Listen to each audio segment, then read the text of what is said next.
The dialing app on the Pre is simple yet effective.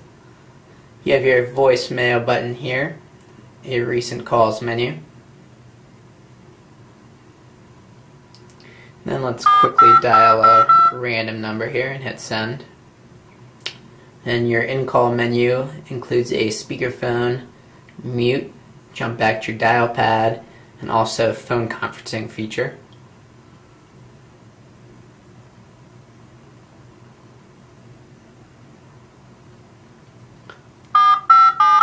Now let's also take a look at your contacts menu. So I'll just add that to a new contact. So you can see you can include name, job title, company, multiple phone numbers, set a custom ringtone, include multiple email addresses, IM addresses, physical addresses, URLs, a reminder, notes, birthday, spouse, children, and a nickname. So a very comprehensive contacts menu here, and you're only limited by the amount of space on the phone as far as how many contacts you can add to the device.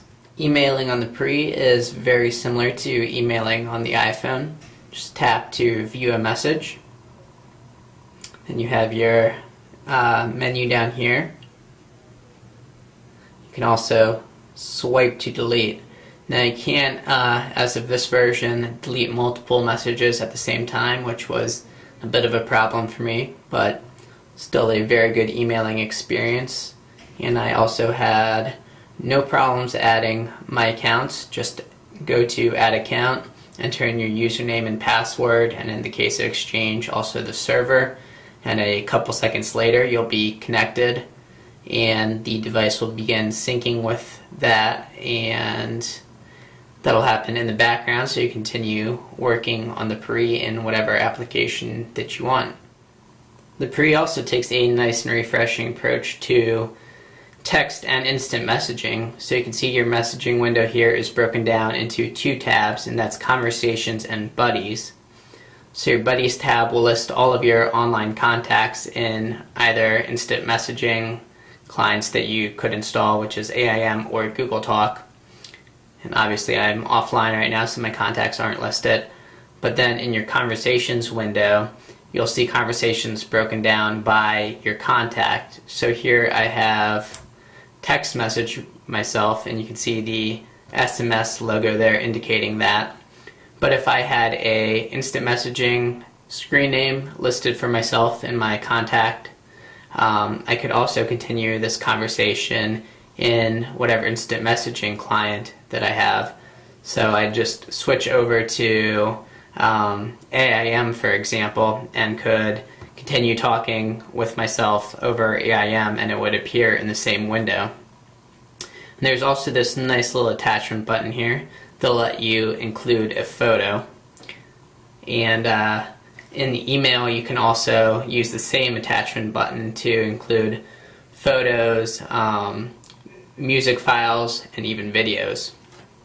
I also really like my media experience on the Pre. You can see for music it uses a interface similar to CoverFlow on the iPhone.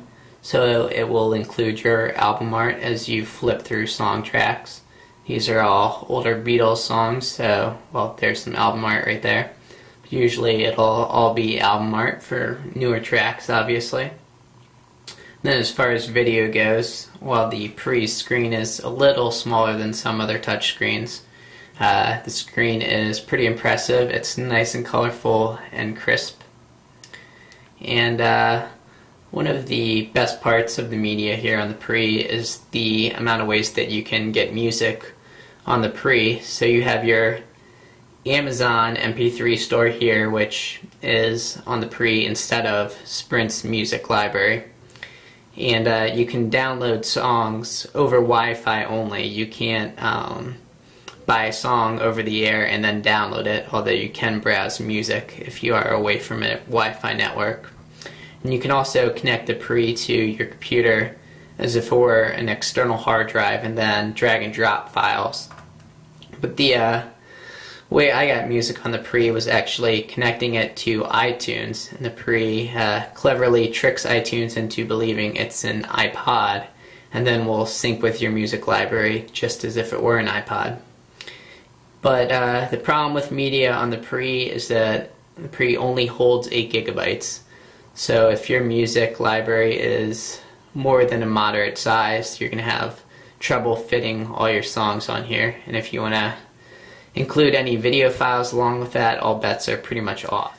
Now I promise this will be my last iPhone comparison here, but I think that the real power in the iPhone these days is in the large number of applications that are available for the phone.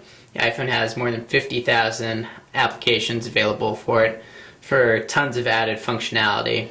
And right now, while the Pre does have an application store, or as they call it, app catalog, it only has about 30 applications available, and that will severely limit the functionality of the Pre when compared to the iPhone, of course.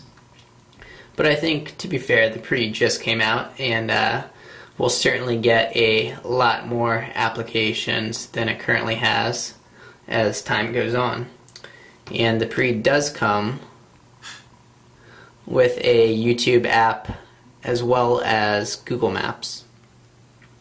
And it also has an alarm clock, memo application, task list that you can sync with Microsoft Exchange, and also support for Sprint TV and Sprint Navigator. We'll wrap up here by taking a look at the camera on the Pre. And the camera here is 3.2 megapixels with that small LED flash above it, which is actually very bright. And when it came to the camera app, Palm took the approach that simple is better. The only option on the camera is toggling flash on or off or setting it to auto. But photo quality on the Pre was actually very good, so simple is better. It's actually working for him. And just use this green button here to snap the picture, or you can also use the space bar. The other good thing about the Pre's camera is that it actually took pictures as soon as you clicked the snap button, and that's a big difference from a lot of cameras these days on phones that take a couple seconds before it will actually snap that picture for you. Now, one downside about the Pre is no camcorder. Although word on the street right now is that Palm is working on a WebOS update that will give this version of the Pre the capability to take video. And that is the Palm Pre. Remember to rate, comment, subscribe, all that good stuff. I'm Ari at wirefly.com, and this has been your video review of the Palm Pre. Thanks for watching.